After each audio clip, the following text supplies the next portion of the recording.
여러분, 하나님께 하면, 하나님 이러면 여러분 마음에 무엇이 가장 먼저 떠오릅니까?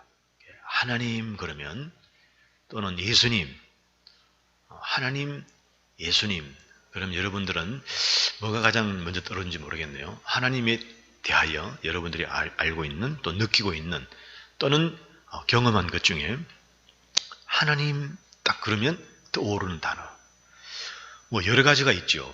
여러 가지가 있는데 하나님은 그 하나님에 대해서 우리가 그 표현을 할 때 여러 가지를 표현할 수가 있는데, 말하자면 이런 것이죠. 하나님은 공의의 하나님이시다. 또 하나님은 심판하시는 하나님이시다. 하나님은 인자하신 하나님이시다. 또는 하나님은 창조하신 하나님이다. 뭐 이런 여러 가지 이제 표현이 있습니다. 그 모든 것들이 이제 하나님을 한 부분적으로 이제 설명하는 이제 그것이 되는데, 그 중에서도 하나님 하면 가장 이건 이제 이 가장이라고 했을 때 이것을 성경적으로 맞냐 안 맞냐를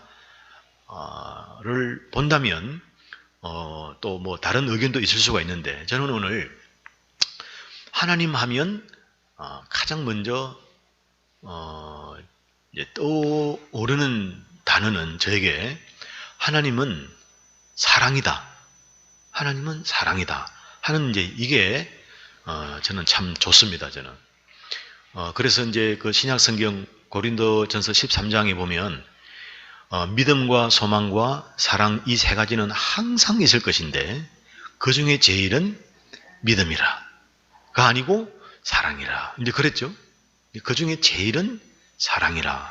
이제 그렇기 때문에 그런 말씀을 봐도 하나님 하면 사랑이, 하나님의 사랑, 하나님은 사랑이시다 하는 것이 가장 먼저 떠오르고, 사실은 그 성경을 전체로 우리가 봐도 하나님의 하시는 일의 이유와 출발과 과정과 목적을 다 이렇게 훑어도 한 단어로 축약을 해본다면, 또 여러 다른 단어로도 축약을 할 수 있지만 한 단어로 축약을 해본다면 결국 그 당신이 창조하신 피조물들에 대한 사랑이 이 모든 것을 이렇게 수렴한다고 볼 수 있어요. 수렴. 그 사랑 안에 하나님의 모든 것이 이렇게 포함이 되어 있다고 말이죠. 포함이 되어 있어요. 그래서 하나님은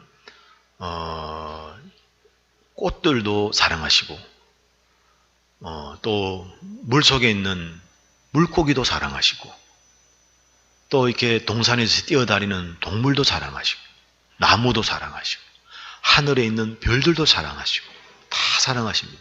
다 사랑하시는데 그 중에 제일 가장 많이 사랑하시는 것은, 많이 하는 것은 사랑인데 누구를 사랑하느냐? 사람을 사랑하는 거예요.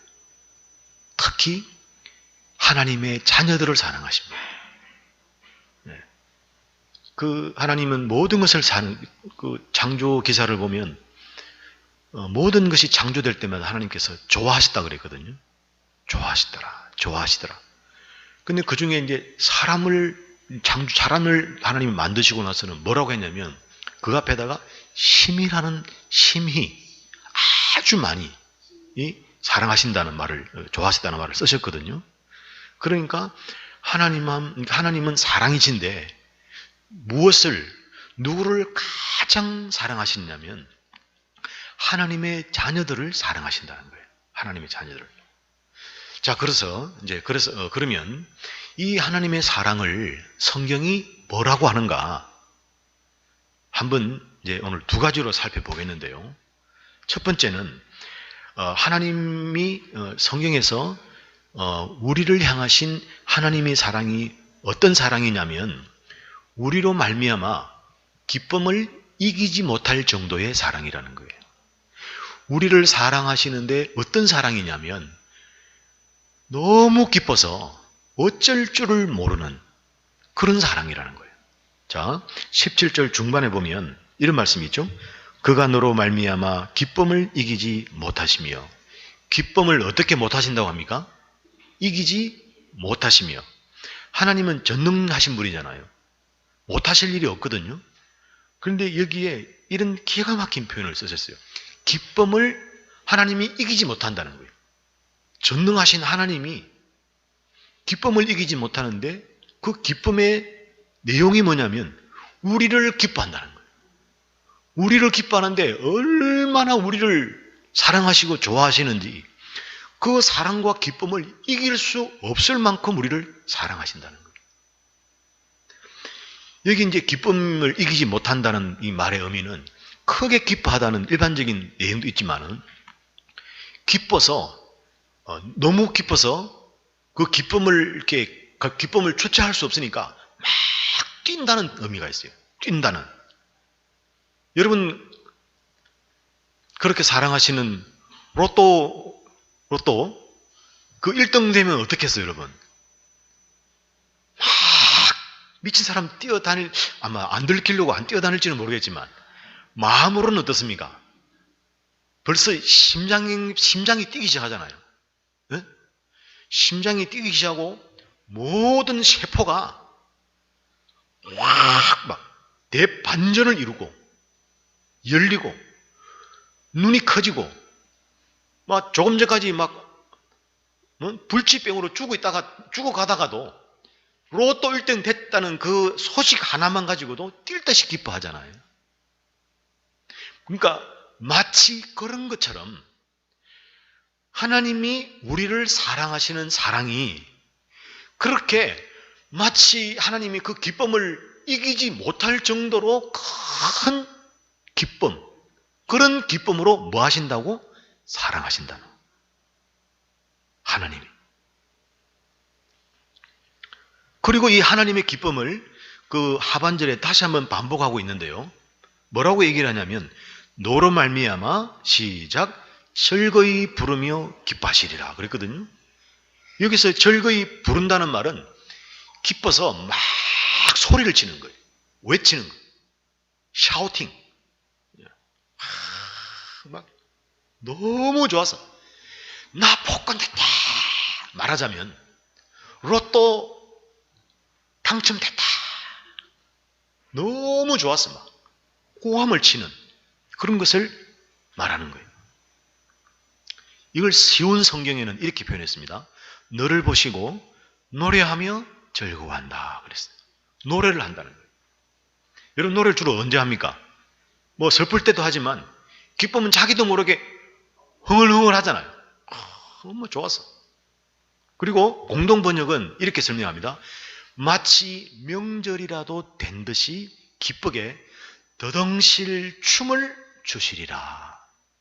그러니까 하나님이 우리를 사랑하시는데 어떻게 사랑하시냐면 너무 기뻐서 막 뛸 듯이 기뻐하고 춤을 추시고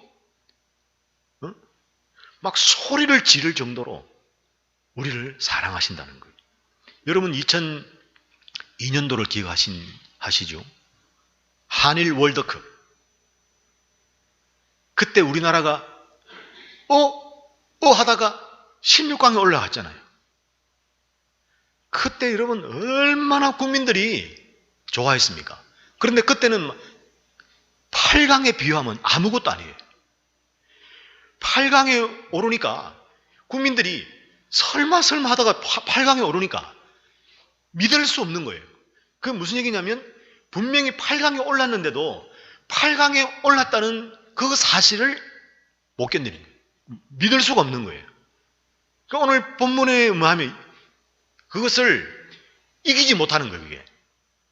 하나님이 우리를 사랑하시는데 너무 사랑하시니까 그 사랑을 그 기쁨을 못 이기시는 것처럼 8강에 오르니까 이게 뭐 이 말이냐고 이게 사실이냐라고 할 정도로 무슨 얘기예요? 그 현실을 못 받아들일 정도로 기뻐했잖아요.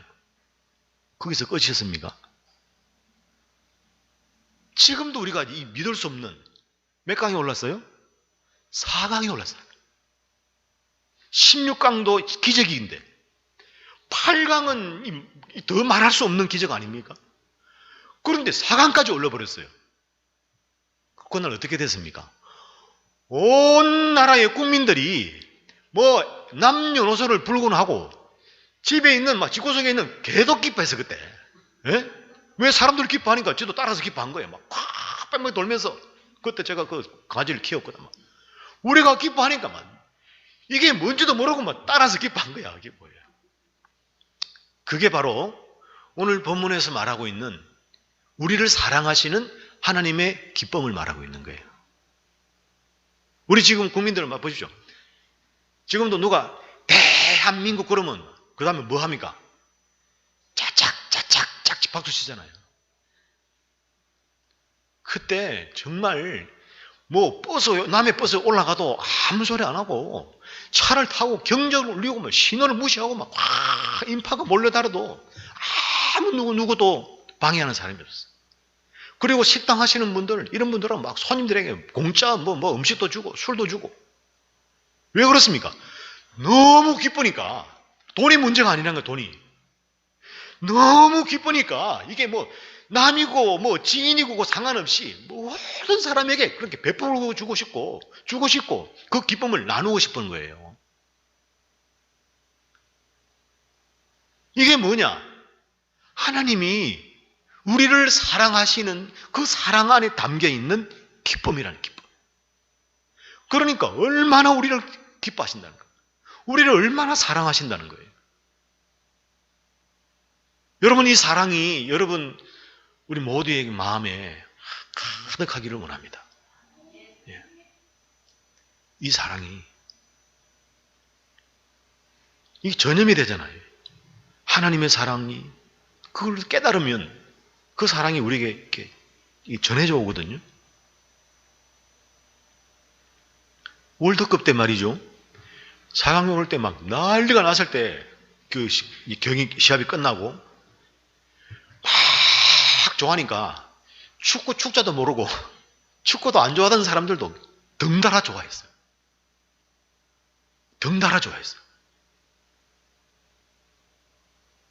축구 룰이 뭔지 모르고 뭐 상황이 얼마나 대단한 건지도 모르는 사람들도 그냥 좋아했어요. 그게 뭐냐? 그 기쁨이 전해진 거거든요. 그 흥분이. 그러니까 이 하나님의 사랑이 어떤 사랑이냐? 바로 그 정도로 하나님도 그걸 이기지 못할 정도의 사랑이라는 거예요. 이게. 이 사랑이 여러분들에게 여러분 마음에 가득해지기를 원합니다. 그러면 왜 하나님은 우리를 이렇게 사랑하실까? 이렇게 기뻐하며 그 기쁨을 이기지 못할 만큼 사랑하시느냐? 그것은 저와 여러분이 하나님의 자녀이기 때문에 그래요. 하나님의 자녀이기 때문에. 좀 그럴싸한 좀 조건을 말해주면 좀 공감도 되고 하겠는데 이 실감도 안 나는 하나님의 자녀, 돈이란 많이 주지 말이지. 뭐 하나님의 자녀이기 때문에 우리를 그렇게 기뻐하신다? 이 실감이 안 나는 것 같아요.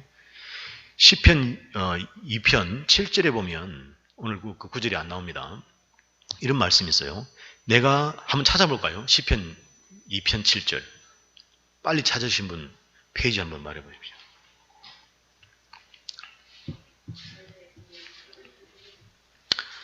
네, 시편 2편 7절. 누가 한번 읽어보실래요? 7절.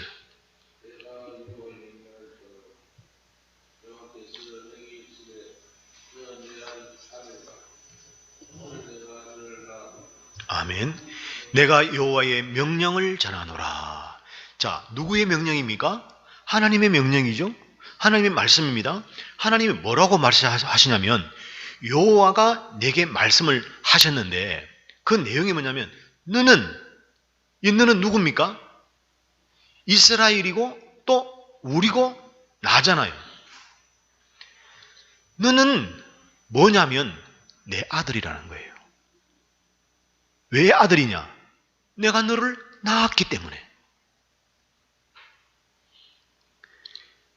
그러니까 우리가 하나님이 왜 우리를 보고 그 기쁨을 이기지 못할 정도로 사랑하셨냐면 하나님의 아들이고 하나님의 딸이고 하나님의 자녀이기 때문에 그렇다는 거예요. 여러분, 할아버지, 할머니들이 손자를 사랑하시는 모습을 보셨습니까? 물론 그 아이의 부모도 자녀를 사랑하지만 할머니, 할아버지들이 손자들을 사랑하시는 것은 그걸 뛰어넘는 것 같아요. 막 손자 낳았다고 가면요, 그 그 하여튼 안에 있는 그 손자의 모습을 또 간호사가 이렇게 안고 와서 보여주면요, 인큐베이터, 그냥 넘어갑시다. 하여튼 인큐베이터, 그걸 손자를 보면요, 신기해가지고 저게 내 손자인가 하고 들여다보잖아요. 그리고 막 기뻐합니다. 막 즐거워하고 감동받고 믿어지지 않아 하고 저게 정말 내 손자인가 하고, 그리고 좀 크면요 용돈 주고 싶어 하고, 빨리 그러는 거지, 빨리. 그리고 용돈 주고 싶어 하고, 또 데리고 나가서 맛있는 거 사주고 싶고, 옷도 또 사주고 싶고, 막 좋은 곳에 가서 즐겁게 노는 거 보고 싶어 하고. 저는 아직 손자가 없어서 잘 모르지만 손자를 보는 할아버지나 할머니의 그 눈빛을 저는 압니다. 얼마나 사랑하는 방법을 잘 몰라서 좀 서툴기도 하고 잘 모를 수는 있어도 그 눈속에 담겨있는 손자를 바라보는 그 할머니와 할아버지의 눈을 보면 얼마나 사랑한지를 알 수가 있어요. 핸드폰도 보면요, 사진에 보면 전부 손자 사진. 맨날 손자 자랑하고. 그거 왜 그렇습니까? 그 사진에 보면요, 손자가 우는 거, 잠자는 거, 기어다니는 거, 옹알이 하는 거, 밥 먹는 거, 떼 쓰는 거, 그거 다 찍어 놓거든요. 그걸 다, 그리고 손자가 뭘 하든지 다 받아줘. 왜 그러느냐? 당신의 손자이기 때문에, 당신의 자녀의 자녀이기 때문에 그렇게 기뻐하고 즐거워하고 행복해하고 모든 것을 다 주고 싶어하는 그런 사랑의 마음을 가지는 거예요. 이유는 다른 거 없어요. 내 손자이기 때문에. 남들에게는 그저 그런 손자 중에 한 명, 남들에게는 별로 이쁘지도 않고 잘생기지도 않아 보이는 자식일지 아들일지는 모르지만 내 눈에는 내 자식이기 때문에 사랑스러운 거예요. 내 자식이기 때문에. 내 손자이기 때문에 예쁜 겁니다. 그 손자, 자식이 무슨 자격이 있고 뭘 선물을 해주고 나에게 무슨 혜택을 주어서 사랑하고 기뻐하는 것이 아니라 그냥 내 손자, 내 자식이기 때문에.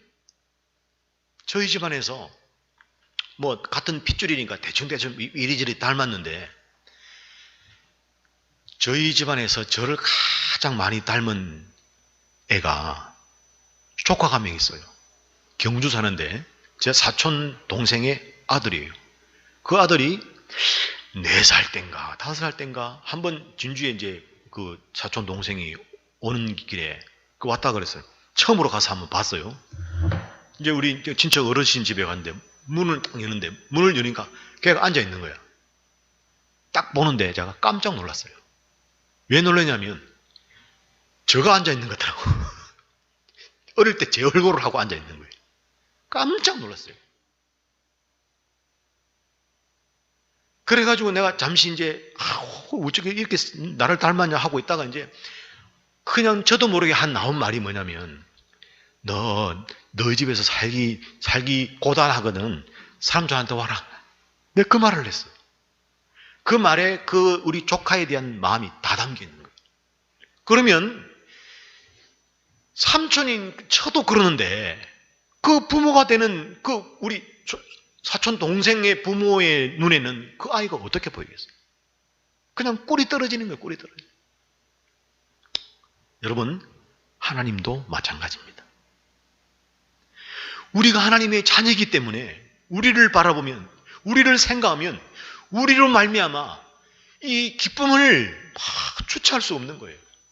그래서 그걸 이기지 못한다는 거, 하나님이. 그래서 막 뛰어다니는 거, 하나님. 춤을 추면서, 노래를 부르면서, 박수를 치면서, 환호를 하면서 우리를 사랑하신다는 거예요. 그러므로 하나님은 우리를 어떻게 사랑하시느냐? 그 하나님의 사랑에 어떤 사랑이 있느냐? 우리를 사랑하시는데 너무나 기뻐서 그것을 이기지 못할 정도로 사랑하시는 하나님이신 줄로 믿습니다. 두 번째, 또 하나님이 우리를 사랑하시는, 우리를 향하신 그 사랑에는 어떤 사랑이냐면 이런 사랑이었어요. 우리를 사랑하시는데, 자, 보세요. 잠잠히 사랑하시고. 어떻게 해요? 잠잠히. 자, 17절. 그가 너로 말미암아 기쁨을 이기지 못하시며 했고, 이걸 말씀을 드렸어요. 그 다음에 뭡니까? 시작. 너를 잠잠히 사랑하시며. 여기서 잠잠이란 말은 어떤 뜻이냐면 말을 못한다, 그런 뜻을 가지죠. 말을 못한다. 그래서 침묵한다, 조용히 있다, 그런 뜻이에요. 그러니까 무슨 얘기냐면 하나님이 우리를 사랑하시는데 그 사랑이 어떤 사랑이냐면 말을 못할 정도의 사랑이라. 말을 못할 정도. 여러분, 예전에 기억나시는 분이 이들 계실 텐데 이런 광고가 있었어요. 용각사는 소리가 나지 않습니다. 기억나시죠? 요즘에는 그 광고가 안 나와요. 용각사는 소리가 나지 않습니다. 용각사는 소리가 나지 않습니다. 한 번 말씀드려 볼 테니까 그 말이 어떤 의미를 갖고 있는지 생각해 보세요. 용각사는 그 가을의 담, 기침을 이제 해소시키는 약이거든요. 용각사는 소리가 나지 않습니다. 다시 한 번 더. 이 말이 어떤 의미를 가지고 있는지 생각해 보세요. 용각사는 소리가 나지 않습니다.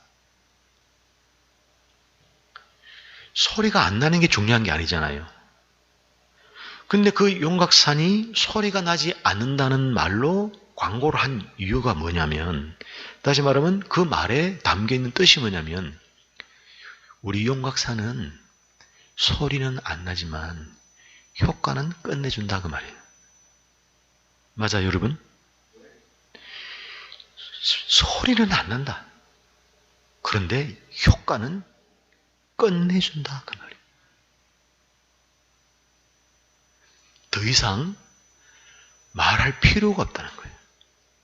그래서 용각사는 소리가 안 난다는 거예요. 말이 필요 없다는 거예요. 먹어보면 안다는 거예요. 그런 의미가 담겨 있는 거예요.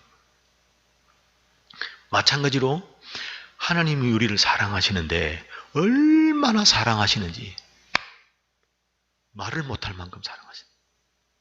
그러니까 하나님의 사랑이 아까 찬송에도 나왔지만 그 크신 하나님의 사랑 뭘로 표현을 못해요? 말로 다 형용 못하니 바닷물보다 깊고 하늘보다 높은 하늘이 두루마리라도 표현을, 그러니까 하나님의 사랑을 인간의 언어로 정의하기가 쉽지가 않습니다. 가끔 이 유튜브나 이런 걸 통해서 하나님의 사랑을 일가를 하시는 분들이 계시거든요. 하실 때 보면 그 사랑의 해석 외에는 다른 해석은 별 가치가 없는 해석이라는 식으로 설교를 하는 분들이 계세요. 저는 볼 때 좀 불쌍해 보입니다. 여러분, 사람의 사랑도 세기적인 사랑 있잖아요. 잘 이해가 안 돼요, 여러분. 여러분, 로메오와 줄리엣 있잖아요. 로메오가 누구 때문에 죽었습니까? 줄리엣 때문에 죽었잖아요. 맞나? 줄리엣이 로메오에서 죽었네. 로메오가 줄리엣 때문에 죽었네. 하여튼 둘 중에 하나 때문에 죽었잖아요. 사랑하는 사람이 죽으니까 따라 죽었잖아요. 여러분, 그게 이해됩니까? 여러분, 그렇게 할 수 있어요?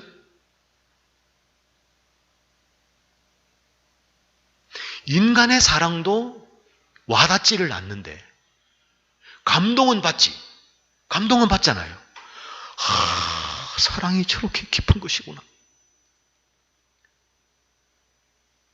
그런데 하나님의 사랑은 그것으로는 비교가 안 되는 거예요.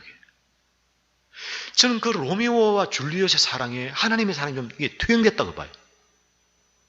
신적인 사랑. 하나님만이 하실 수 있는 사랑. 그러니까 그 하나님의 사랑을 우리가 어떻게 표현이 안 되는 거예요. 왜냐? 하나님도 우리를 향한 사랑이 표현이 안 되잖아, 지금. 말로 다 못한다는 말로. 너희를 사랑하는 내 이 마음을 말로 못한다는 거예요. 그래서 잠잠히 사랑한다. 이것이 하나님의 사랑이라는 거예요. 여러분, 사람의 사랑은 human over love. 사람의 사랑은 뭐라고 표현될까? 그것도 그렇게 부정적인 표현이니까 안 쓸게요. 사람의 사랑은 시시때때로 변합니다. 사람의 사랑은 때가 되면 변질됩니다. 바뀝니다. 사람의 사랑은 배신하는 사랑입니다. 내가 있을 때, 내가 잘 될 때, 내가 가졌을 때, 내가 힘이 있을 때는 나를 사랑해줘요. 내 주위에 몰립니다. 그런데 내가 가진 것이 없거나 내가 무시당하는 사람이거나 내가 볼 것도 없는 사람이면 있던 사람도 떠나버립니다. 떠나지는 않아도 개무시합니다. 개무시. 사람 취급을 안 해요. 자기의 사랑의 조건에 들어오지 않는 사람은 사랑할 수가 없어요. 자기가 맞는 그 조건에 적어도 60, 70%는 들어와야 돼. 그래야 그나마 한 30, 50 사랑해 주는 거예요. 이게 인간의 사랑이에요. 그런데 하나님의 사랑은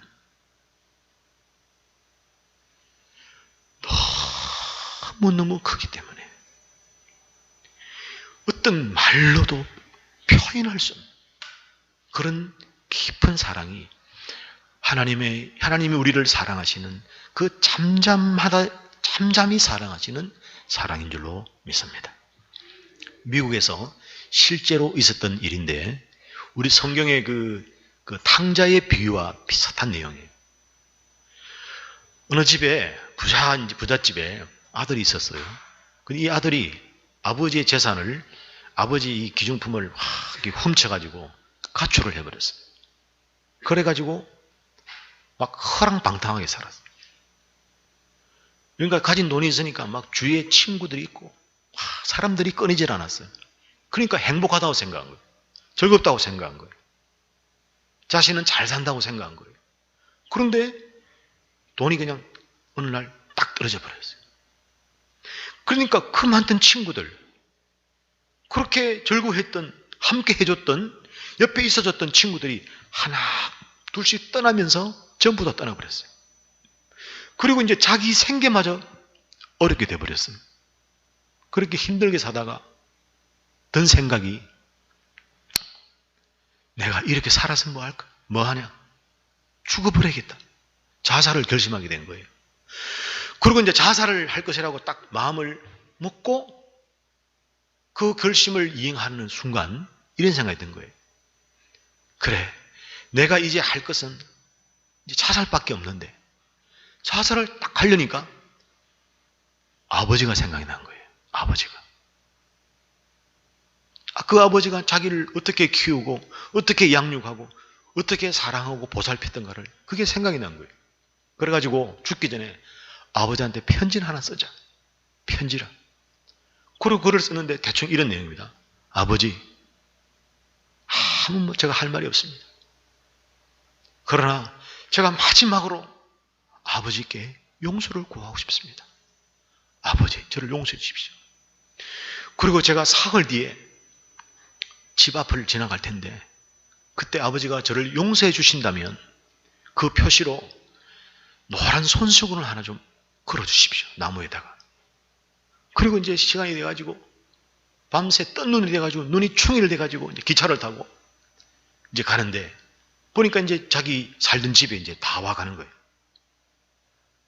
그리고 시간이 지나서 보는데 이제 자기 집이 보이고 그 자기 집이 보면서 이 아들은 어떤 생각을 했겠어요? 과연 그 나무, 집 앞에 있는 큰 나무에 노란 손수건이 있을까? 없을까? 아버지가 나를 용서해 줄까? 나를 받아줄까? 그 목적으로 노란 손수건이 있는지 없는지 그것만 이제 찾고 있는 거예요. 그런데 이게 웬일입니까? 보니까 그 큰 나무에 수십 장의 노란 손수건이 쫙 마치 봄날에 꽃이 피어 있듯이 쫙 붙어 있는 거예요. 그걸 보고 이 아들이 눈물을 흘리는 거예요. 눈물을 멈출 수가 없었던 거예요. 왜 그랬겠어요? 나는 아버지한테 용서를 과연 받을 수 있을까? 아버지에게 이 마지막 내가 잘못했습니다. 용서도 구하지 못할 정도인데 그래도 아버지 저를 용서해 주십시오라고 했는데 그게 받아들여질까? 아버지로부터 용서를 받을까? 받지 못할까? 그걸 가슴에 안고 죽기 전에 마지막 그거 한번 보고 가자고 왔는데 그게 거절되면 이 아들이 어떻겠어요? 죽어도 괴롭지 않겠습니까? 죽을 때마저까지도 고통스럽게 죽지 않았겠어요? 그런데 딱 보니까 노란 손수건이 마치 봄날에 꽃이 피듯이 쫙 피어있는 걸 보고 아들이 그냥 눈물을 흘려. 뜨거운 눈물을 하염없이 흘린 거예요. 왜 흘렸겠어요? 아버지가 나를 용서해 주셨다. 아버지가 나를 용서해 주셨구나. 아버지가 나를 사랑하시는구나. 나를 사랑하니까 용서해 주지. 그걸 느꼈기 때문에 그 아들이, 그 불효막심한 아들이 뜨거운 사랑의 눈물을 흘린 거예요. 여러분, 하나님의 사랑이 바로 이런 거예요. 우리에게 문제가 있어도, 우리가 연약해도, 우리가 잘못해도, 아버지 이름에 욕먹는 일을 했더라도 그가 하나님의 자녀라면 하나님은 그 어떤 우리 모습을 가지고 있다 하더라도 우리를 보시고 뜨겁게 사랑하시는 하나님이신 줄로 믿습니다. 그래서 묵묵히 사랑하시는, 아무 말을 하지 않고 우리를 보시면 그냥 그 기쁨을 억누를 수가 없고 주체할 수가 없었어요. 환호를 지르고 손뼉을 치며 춤을 추면서 그래도 그걸 이기지 못할 정도로 우리를 사랑하시는 하나님의 사랑, 이것이 저와 여러분들을 사랑하시는 하나님의 사랑인 줄로 믿습니다. 말씀을 좀 정리하겠습니다. 세상의 사랑은 정말 너무 뭐랄까 야비한 사랑이에요. 그러나 하나님이 저와 여러분을 사랑하시는 사랑은 완전한 사랑입니다. 변함이 없는 사랑, 한결같은 사랑.